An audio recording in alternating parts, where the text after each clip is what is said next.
ओम शांति। प्यारे रूहानी भाई बहनों, आज 28 फरवरी 2026 के हम बाबा के अनमोल मधुर महावाक्य सुनेंगे। ओम शांति। आज का ये रूहानी समय, ये अमृत वेले के बाद की बेला हम सभी रूहानी मुसाफिरों के लिए बहुत ही अमूल्य है। आइए दिन भर की तमाम बातों और बाहरी कोलाहल से अपनी बुद्धि को समेट लें। जी हाँ, बिल्कुल समेट लें। अपनी भ्रिकुटी के मध्य चमकती हुई अपनी दिव्य ज्योति स्वरूप को देखें और एक अत्यंत शांत एकाग्र अवस्था में स्थित हो जाएं, जैसे दुनिया की कोई आवाज अब हम तक पहुंच ही नहीं रही है। देह और देह की दुनिया के सर्व आकर्षणों से मुक्त होकर केवल अपने असली स्वरूप का अनुभव करें। मैं एक अति सूक्ष्म चैतन्य आत्मा हूँ और महसूस करें कि मेरे सम्मुख परमपिता परमात्मा शिव बाबा ज्ञान सूर्य के रूप में अपने असीम प्रेम की किरणें मुझ पर बरसा रहे हैं। परम सात्विक ऊर्जा और बाबा के उस निस्वार्थ प्रेम को अपने रोम रोम में महसूस करें। आज का ये रूहानी सत्संग हम सभी का एक विशेष लक्ष्य तय कर रहा है। अज्ञान की गहरी नींद से पूरी तरह जागना, देह अभिमान के हर टकराव को समाप्त करना। बिल्कुल। और इसी के साथ इस पतित भारत को पुनः पावन विष्णुपुरी बनाने के गुप्त ईश्वरीय कार्य में अपना संपूर्ण सहयोग देना। ज्ञान सूर्य शिव बाबा के इन मधुर और गहरे महावाक्यों की रोशनी को चलिए हम सभी आत्माएं अपने हृदय में उतारते हैं, ताकि हमारा आज का पुरुषार्थ एक नई ऊंचाई तक पहुंच सके। तो आज के इन मधुर महावाक्यों का सबसे पहला हिस्सा, जो आज का सार है, हम सुनते हैं। बाबा कहते हैं, मीठे बच्चे, तुम ईश्वरीय संप्रदाय हो, तुम्हें ज्ञान सूर्य बाप मिला है। अभी तुम जागे हो तो दूसरों को भी जगाओ। वाह, मीठे बच्चे। हम थोड़ा रुक कर इस शब्द को महसूस करें। जब स्वयं भगवान, इस पूरी सृष्टि का रचयिता, हमें इतने मीठे शब्द से पुकारता है, तो आत्मा के जन्म जन्मांतर के दुख और थकान जैसे पल भर में ही मिट जाते हैं। सही कहा आपने। ये कोई साधारण संबोधन नहीं है, इसमें माता पिता की अपार पालना समाई हुई है। बाबा जैसे हमें हमारी असली पहचान याद दिला रहे हैं कि हम ईश्वरीय संप्रदाय हैं, ईश्वर के अपने कुल के रूहानी दीन। जी, दुनिया में लोग खुद को अलग अलग धर्मों, जातियों या देशों का मानते हैं, जिससे बहुत सी दूरियां बन जाती हैं। लेकिन हमारा रूहानी नशा, जरा सोचिए, कितना ऊंचा है कि हम सीधे परमपिता के परिवार का हिस्सा है। हम ईश्वरीय संप्रदाय हैं। और इस अलौकिक परिवार में आने का अर्थ ही है अज्ञान के अंधकार से बाहर आ जाना। दुनिया आज भी विकारों और देह अभिमान के घोर अंधकार में भटक रही है, लेकिन हम बच्चों को स्वयं ज्ञान सूर्य मिल गया है। ज्ञान सूर्य। जब सूर्य उदय होता है तो रात की नींद स्वतः ही टूट जाती है। किसी को प्रयास नहीं करना पड़ता। हमारी भी जन्म जन्मांतर की वो अज्ञान की गहरी नींद अब शिव बाबा के आने से टूट गई है। बिल्कुल। जो आत्माएं युगों से देह को ही सब कुछ मानकर सोई हुई थीं, वे अब यथार्थ रोशनी में आ गई हैं। लेकिन एक बहुत गहरी बात है यहाँ। बाबा ने सिर्फ हमारे जागने तक बात को सीमित नहीं रखा है, उन्होंने एक बहुत बड़ी रूहानी जिम्मेदारी हमें सौंपी है। जी हाँ, और वो जिम्मेदारी है औरों को भी जगाना। अक्सर ऐसा होता है कि हम सोचते हैं कि हम ज्ञान में आ गए, हम रोज योग कर रहे हैं, बस इतना काफी है, मेरा पुरुषार्थ तो चल रहा है। लेकिन ऐसा नहीं है। जब तक हमारे शुद्ध वाइब्रेशंस से, हमारे पवित्र और अलौकिक कर्मों से कोई दूसरी सोई हुई आत्मा नहीं जागती, तब तक हमारा पुरुषार्थ अधूरा ही माना जाएगा। बाबा को मददगार बच्चे चाहिए। और दूसरों को जगाने का अर्थ सिर्फ उन्हें ज्ञान की बातें बताना या समझाना नहीं है। जब हम अपनी यथार्थ देही अधिमानी स्थिति में टिकते हैं, तो हमारे मस्तक से शांति और पवित्रता की जो किरणें निकलती हैं, वे बिना कुछ बोले ही अन्य आत्माओं को शीतलता का अनुभव कराती हैं। वही सच्चा जगाना है। बिल्कुल। तो आज दिन भर हम सभी रूहानी भाई बहनों को इसी स्मृति में रहना है कि मैं ज्ञान सूर्य की एक चैतन्य किरण हूँ। मेरी हर दृष्टि, हर बोल ऐसा हो जो दूसरों को माया की नींद से जगाए। चलिए अब एक बहुत ही महत्वपूर्ण प्रश्न पर आते हैं, जो बाबा से पूछा गया है। ये प्रश्न हमारी रोजमर्रा के व्यावहारिक दिनचर्या से बहुत गहराई से जुड़ा हुआ है। प्रश्न है, अनेक प्रकार के टकराव का कारण तथा उसका निवारण क्या है? हम सभी आत्माएं कुछ क्षण के लिए रुकें और अपने भीतर झांकें। परिवार में, दफ्तर में या ईश्वरीय सेवा के साथियों के बीच भी कभी-कभी वैचारिक टकराव क्यों उत्पन्न हो जाते हैं? वो कौन सी सूक्ष्म चीज है जो हमारी शांति को भंग कर देती है? ये आत्मचिंतन बहुत जरूरी है। अब शिव बाबा ने इसका बहुत ही स्पष्ट और सत्य उत्तर दिया है। बाबा कहते, जब देह अभिमान में आते हो तो अनेक प्रकार के टकराव होते हैं। माया की ग्रहचारी बैठती है। बाबा कहते, देही अभिमानी बनो, सर्विस में लग जाओ, याद की यात्रा में रहो तो ग्रहचारी मिट जाएगी। कितना सरल और अचूक निदान है ये।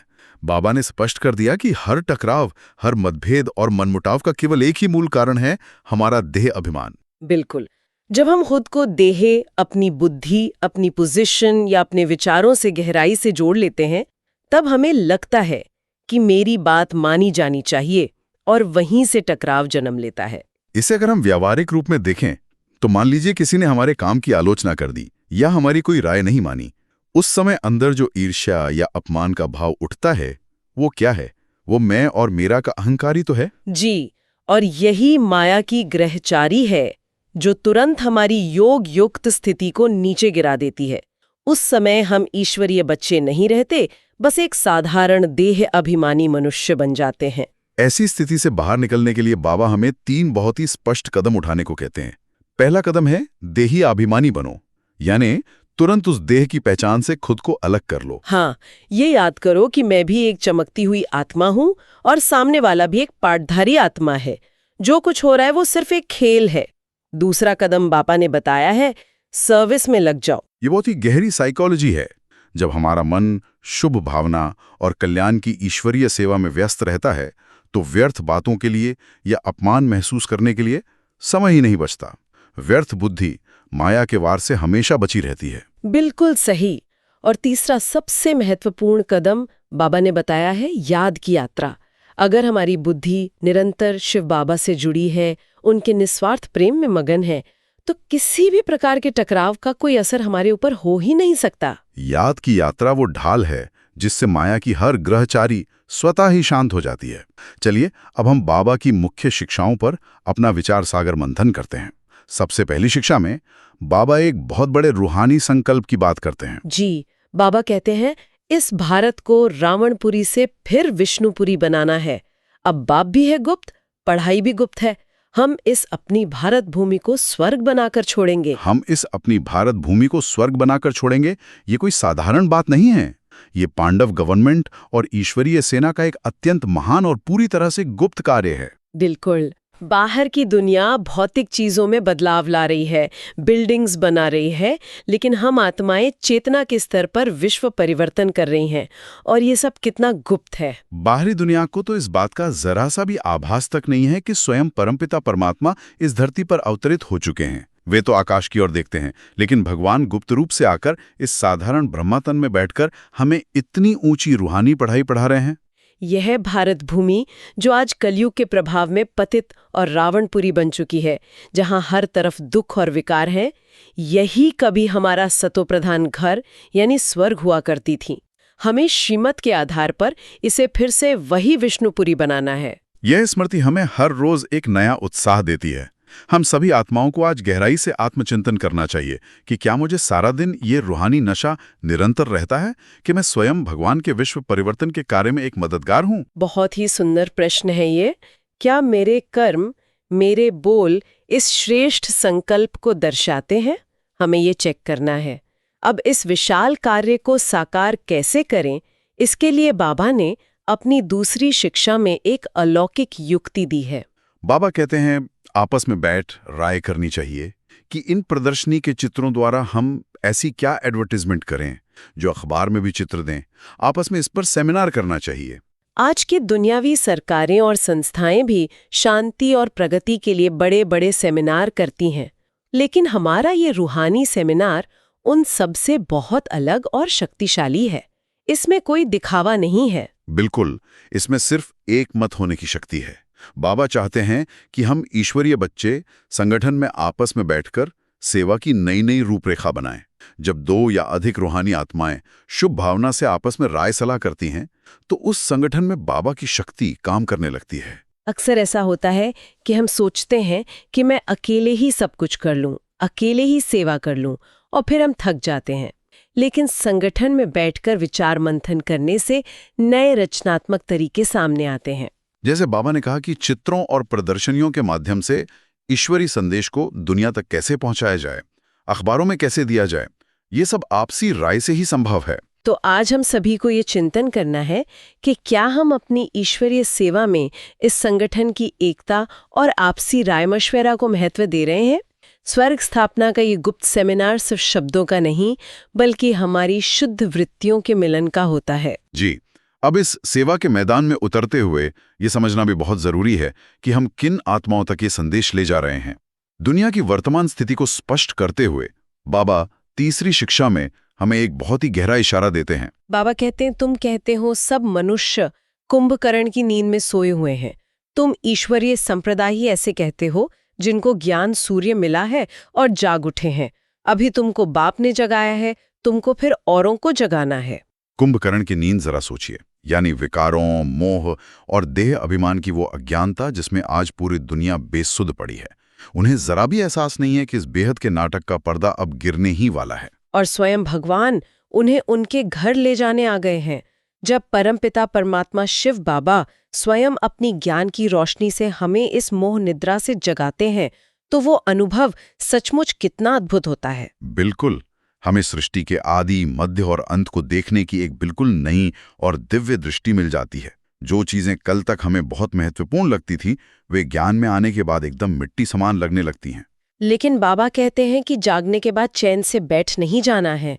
जैसे घर में जब आग लगती है तो जो व्यक्ति पहले जागता है वो दूसरों को भी झकझोर कर उठाता है। हमारी भी स्थिति कुछ ऐसी ही है। हमें अपनी शांति और ज्ञान की शक्ति से कुंभकर्ण की नींद में सोई हुई अन्य आत्माओं को जगाने का निमित्त बनना है। हम आत्माएं आज एकांत में स्वयं से पूछें कि क्या माया का कोई ऐसा आकर्षण तो नहीं जो मुझे वापस सुलाने की कोशिश कर रहा हो। बहुत ही जरूरी चेकिंग है ये। क्या मैं पूरी तरह जागृत अवस्था में रहकर सेवा कर रही हूँ? इसी रूहानी प्रयास में आने वाली चुनौतियों का यथार्थ चित्रण बाबा अपनी चौथी शिक्षा में करते हैं। बाबा कहते हैं, युद्ध के मैदान में उतराव चढ़ाव तो होता ही है। कभी माया का जोर हो जाता है, कभी कभी सर्विस बड़ी अच्छी तेजी से चलती है, कभी कहाँ बच्चों में माया के विघ्न कर जाते हैं। माया एकदम बेहोश कर देती है। बाबा कितनी गहराई से हमारी रोजमर्रा की स्थिति को समझते हैं। यह हमारा जो पुरुषार्थ है, ये वास्तव में एक रूहानी युद्ध का मैदान है जहां उतार चढ़ाव आना बहुत ही स्वाभाविक है। जी, कभी हम योग में बहुत ऊंची उड़ान भरते हैं, लगता है बस बाबा और मैं, और कभी अचानक किसी छोटी सी बात में किसी के बोल से स्थिति नीचे आ जाती है। जैसे रामायण की कथा में हम लक्ष्मण के बेहोश होने का वृतांत सुनते हैं, वो वास्तव में हमारी इसी रूहानी स्थिति का ही प्रतीक है। माया हमें देह अभिमान, क्रोध या व्यर्थ संकल्पों के ऐसे बाण मारती है कि हम कुछ समय के लिए अपनी ईश्वरीय स्मृति से पूरी तरह बेहोश हो जाते हैं। बिल्कुल, और उस बेहोशी के समय हमें ज्ञान की कोई भी बात याद नहीं रहती। कोई कितना भी समझाए, बुद्धि बंद हो जाती है। लेकिन बाबा ने हमें ज्ञान और योग की संजीवनी बूटी दी है। जब हम तुरंत अपनी भूल को समझकर बाबा की याद में बैठते हैं, तो वो संजीवनी बूटी हमें फिर से होश में ले आती है। इसलिए उतार चढ़ाव आने पर कभी भी निराश नहीं होना है। बस हमें सतर्क रहना है। रोज ये देखना है कि कहीं माया के सूक्ष्म वार जैसे आलस्य आना या दूसरों की कमियां देखना हमें रूहानी रूप से बेहोश तो नहीं कर रहे। माया की इस बेहोशी से हमेशा बचे रहने के लिए हमें उस ज्ञान की गहराई में स्थित होना होगा जो स्वयं रचयिता हमें देते हैं। 5वीं शिक्षा में बाबा इसी बारे में कहते हैं, बाप ही रचना के आदि, मध्य, अंत का नॉलेज बताते हैं। बाप स्वयं कहते हैं, मैं सिवाय संगम युग के कभी आता ही नहीं हूं, मुझे बुलाते भी संगम पर हैं। ये कितनी गुह्य बात है। दुनिया के बड़े बड़े विद्वान, वैज्ञानिक और दार्शनिक इस वर्ल्ड ड्रामा की हिस्ट्री और ज्योग्राफी को यथार्थ रूप में नहीं जानते। वे केवल टुकड़ों में सोचते हैं। लेकिन स्वयं इस ब्रह्मांड का रचयिता परमपिता परमात्मा हमें पूरे 84 जन्मों के चक्र का रहस्य स्पष्ट करते हैं। केवल शिव बाबा ही हमें बताते हैं कि कैसे सतयुग की सतोप्रधान आत्माएं कलयुग के अंत तक आते आते तमोप्रधान बन जाती हैं। ब्रह्मा सो विष्णु कैसे बनते हैं, यानी कैसे एक साधारण मनुष्य अपने पुरुषार्थ के आधार पर संपूर्ण देवता बन जाता है। यह रहस्य पूरी दुनिया में केवल हम ईश्वरीय बच्चे ही समझते हैं। और सबसे बड़ी बात, भगवान सिर्फ इसी छोटे से संगम युग पर आते हैं। पतितों को पावन बनाने का कार्य केवल इसी समय होता है। इस बात का हमें कितना अपार नशा होना चाहिए कि हम उस समय में जी रहे हैं जब स्वयं भगवान हमारे शिक्षक बने हुए हैं। हम सभी आत्माएं चिंतन करें, क्या हम इस अनमोल ईश्वरीय ज्ञान का हर रोज विचार सागर मंथन करते हैं, क्योंकि यही वो मंथन है जो हमें देह अभिमान से दूर रखता है। और इसी ज्ञान को एकदम स्पष्ट करने के लिए बाबा ने अपनी छठी शिक्षा में सीढ़ी के चित्र का महत्व बताया है। बाबा कहते हैं, सीढ़ी ही मुख्य है, उतरती कला और चढ़ती कला। ये सीढ़ी बड़ी अच्छी है, यहां से ट्रांसफर हो सीधा सतयुग में नहीं जाते, पहले शांति धाम में जाना है। 84 जन्मों की सीढ़ी का ये चित्र कोई साधारण चित्र नहीं है। अगर हम ध्यान से देखें तो यह एक बहुत बड़ा मनोवैज्ञानिक टूल है। जब हम इस सीढ़ी का चिंतन करते हैं तो वर्तमान जीवन की जो छोटी छोटी समस्याएं हैं, जो पहाड़ जैसी लगती थी, वो एकदम तुच्छ लगने लगती हैं। बिल्कुल सही कहा। जब हमें ये ब्रॉड पिक्चर दिखाई देती है कि हम अनादि अमर आत्माएं हैं जो इस बेहद के नाटक में अपना अपना पार्ट बजा रही हैं, तो हम हर परिस्थिति के साक्षी बन जाते हैं। हमें ये स्मृति आती है कि उतरती कला अब खत्म हो चुकी है, कलयुग का अंत आ गया है, और अब बाबा का हाथ पकड़कर हमारी चढ़ती कला हो रही है। और सबसे सुकून देने वाली बात बाबा ने आज याद दिलाई है कि ये नाटक पूरा होने के बाद हम सीधे सतयुग में नहीं जाएंगे। पहले हमें अपने मीठे घर शांति धाम वापस जाना है, उस निर्वाण धाम की असीम और परम शांति में टिकना है। घर जाने की ये स्मृति हमें बहुत हल्का कर देती है। हम आत्माएं आज गहराई से चिंतन करें कि क्या मैं वापस घर जाने के लिए पूरी तरह तैयार हूं? क्या मेरे संस्कारों से देहाभिमान का सारा बोझ उतर चुका है? क्या शांति धाम की वो परम पवित्रता मेरे अंदर, मेरे वाइब्रेशंस में झलक रही है? ये आज हमारा मुख्य चिंतन रहेगा। अब हम आगे बढ़ते हैं तो आज की मुरली से धारणा के लिए मुख्य सार सुनते हैं। धारणा के लिए पहला बिंदु है भारत में सुख शांति की स्थापना करने व भारत को स्वर्ग बनाने के लिए आपस में सेमिनार करना है। श्रीमत पर भारत की ऐसी सेवा करनी है। और धारणा के लिए दूसरा बिंदु है सर्विस में उन्नति करने व सर्विस से ऊंच पद पाने के लिए देही अभिमानी रहने की मेहनत करनी है। ज्ञान का विचार सागर मंथन करना है। इन दोनों अनमोल बिंदुओं को हमें अपने व्यवहारिक जीवन का हिस्सा बनाना है। पहली बात जो बाबा ने कही वो है संगठन की शक्ति।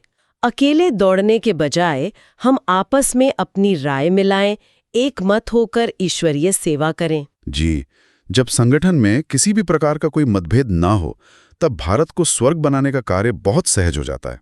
और जो दूसरी बात बाबा ने कही वो वास्तव में हमारा मुख्य पुरुषार्थ है, देही अभिमानी रहने की मेहनत। जब तक हम ज्ञान का गहराई से विचार सागर मंथन नहीं करेंगे, तब तक ये देही अभिमानी स्थिति परिपक्व नहीं हो सकती।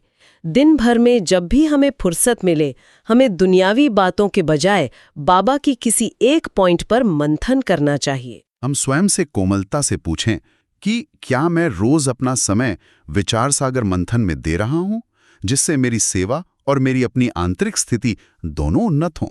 आप सुनते हैं मीठे शिव बाबा का आज का वरदान।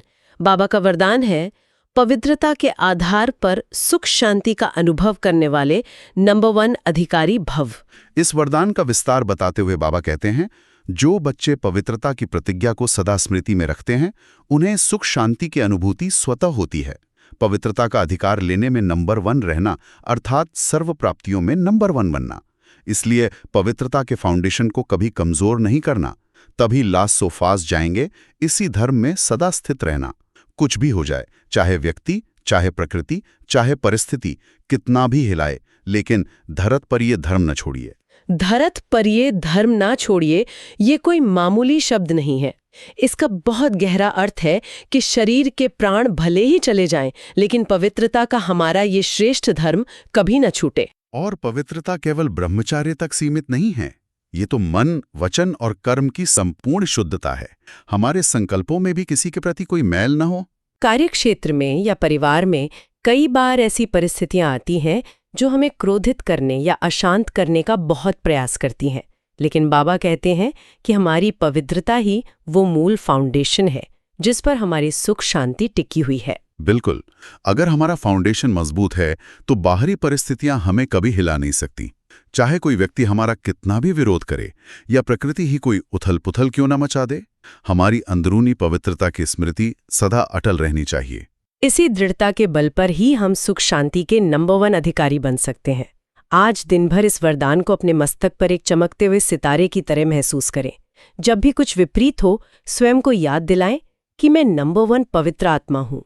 कोई भी परिस्थिति मुझे मेरे धर्म से ढिगा नहीं सकती। आज का स्लोगन भी बहुत ही सुंदर, गहरा और रोजमर्रा के जीवन के लिए अत्यंत उपयोगी है।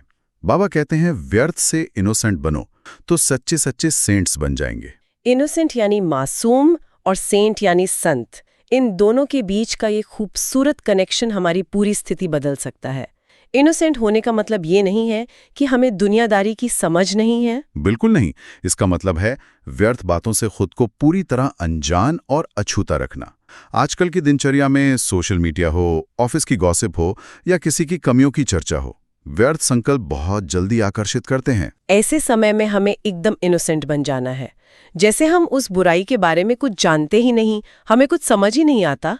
दिन भर में जब भी ट्रैफिक कंट्रोल का समय हो तो इस स्लोगन को एक इनर स्विच की तरह उपयोग करें। जैसे ही व्यर्थ बातें सामने आएं, वो स्विच ऑफ कर दें और मासूम बन जाएं। इसी शुद्धता और मासूमियत से ही हम सही मायनों में सच्चे सच्चे सेंट यानी एक पवित्र संत आत्मा बन पाएंगे। और अब हम बाप दादा के अत्यंत सूक्ष्म और प्यारे अव्यक्त इशारे सुनेंगे। बाबा कहते हैं, एकता और विश्वास की विशेषता द्वारा सफलता संपन्न बनो। बाप दादा चाहते हैं कि हर बच्चा एक रस श्रेष्ठ स्थिति के आसनधारी, एकांतवासी, अशरीरी, एकता स्थापक, एक नामी, इकोनॉमी का अवतार बने। एक दो के विचारों को समझ, सम्मान दे, एक दो को इशारा दे, लेन देन कर आपस में संगठन की शक्ति का स्वरूप प्रत्यक्ष करो, क्योंकि आपके संगठन के एकता की शक्ति सारे ब्राह्मण परिवार को संगठन में लाने के निमित्त बनेगी। ईश्वरीय संगठन में एकता और एक दूसरे पर विश्वास, ये बाप दादा की हम बच्चों से बहुत गहरी आस है। बाबा हमें अशरीरी और एकांतवासी बनने का बहुत प्यारा इशारा दे रहे हैं। जब हम भीड़ में रहकर भी, सबके साथ काम करते हुए भी अंदर से अशरीरी और एकांतवासी स्थिति में होते हैं, तभी हम दूसरों के विचारों का सच्चा सम्मान कर सकते हैं। अक्सर ऐसा होता है कि जब हमारे विचार दूसरों से नहीं मिलते तो हमारा देह अभिमान आहत हो जाता है, लेकिन जो एक फरिश्ता है वो हर आत्मा को समझता है और उसे सम्मान देता है। संगठन में लेन देन करते समय एक दूसरे को बहुत ही प्यार से इशारा देना, किसी को नीचा ना दिखाना, यही एकता स्थापक की निशानी है। हमारी ये रूहानी एकता ही दुनिया को यह प्रत्यक्ष करेगी कि यह ईश्वरीय परिवार है। आज दिन भर कोई भी कार्य करते समय बाबा की इस सूक्ष्म उपस्थिति को महसूस करें। अपने मन से बार बार कहें कि मुझे इकोनॉमी यानी संकल्पों और समय की बचत का अवतार बनना है और संगठन में एकता लानी है। आइए अब हम अपनी इस रूहानी स्थिति को और अधिक गहरा करने के लिए स्वमान का अभ्यास करते हैं। हमारा पहला स्वमान है, मैं ईश्वरीय संप्रदाय की ज्ञान सूर्य द्वारा जागी हुई आत्मा हूँ। अपनी भ्रिकुटी के मध्य में इस स्वरूप को गहराई से विजुअलाइज करें। महसूस करें कि मेरे ऊपर ज्ञान सूर्य शिव बाबा की स्वर्णिम किरणें सीधे पड़ रही हैं। अब इस प्रकार शांति और प्रकाश में स्वयं को पूरी तरह से स्थिर कर लें। अनुभव करें कि अज्ञान का हर कोना अब प्रकाश से भर चुका है। मेरे अंदर कोई अंधकार, कोई घम शेष नहीं है। आज जब भी आप अपने लौकिक कर्म क्षेत्र में कार्य करें तो इस स्मृति को कर्म में लाएं। अपनी आंखों से और मस्तक से ज्ञान की रोशनी चारों ओर फैलने दें, जिससे आपके संपर्क में आने वाली हर सोई हुई आत्मा जागृत हो जाए। हमारा दूसरा स्वमान है, मैं देही अभिमानी शिव बाबा की मास्टर सेवाधारी आत्मा हूं। अनुभव करें कि मैं ये 5 तत्वों का विनाशी शरीर नहीं, बल्कि एक चमकती हुई मणि हूं जो केवल सेवा के निमित्त इस धरती पर विराजमान है। इस देही अभिमानी स्थिति में कुछ क्षणों के लिए पूरी तरह टिक जाएं। मैं सिर्फ एक इंस्ट्रूमेंट हूं और स्वयं करण करावनहार शिव बाबा मेरे द्वारा सेवा करा रहे हैं। इस हल्केपन को, इस बेफिक्री को महसूस करें।